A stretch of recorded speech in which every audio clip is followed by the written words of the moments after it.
কত পাতা তুলছে দেখো, পাতা তুলে তুলে একবারে ফাঁকা হয়ে গেছে। হ্যাঁ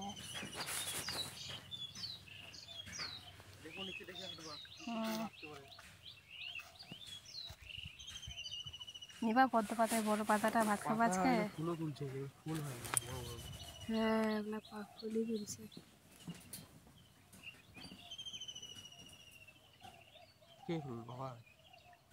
লোক নেয় হয়তো, না কেমন কি বলতে পারবো। আর বলো না, দেখে আমি থাকতে না পেরে তো এখানে নেমেই পড়লাম পদ্ম ফুলের পুকুরে।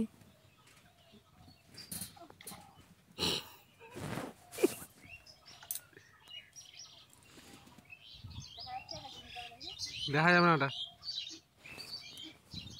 দেখি। বই আছে।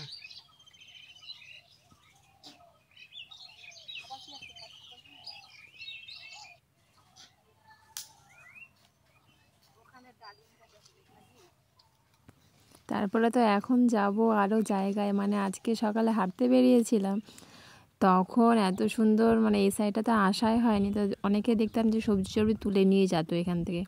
তো ভাবলাম যে আজকে একটু ঘুরেই যাই। আগে বেরিয়েছিলাম 5:30টার দিকে। এই যে এই যে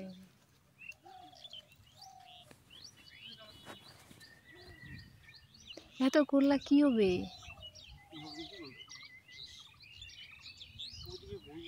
ওই যে কত কত আছে, এই যে আছে। স্যার আমি দেখতেই পাইনি।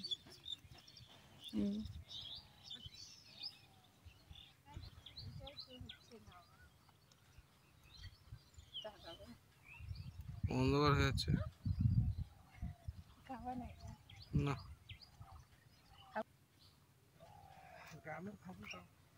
গ্রামে থাকি, তাও গমের ক্ষেত আমি কত বছর যে পর দেখলাম। ওই যে ধরে আছে ফুল কতগুলো, বড়া খাবা কি? হ্যাঁ কত ফুল, আর আমরা ফুলের জন্য পাগল হয়ে যাই। ফুল ধরলে কিছু হবে না, ফুল থেকেই হবে। 2 রকমের মিষ্টি কুমড়া আছে এখানে।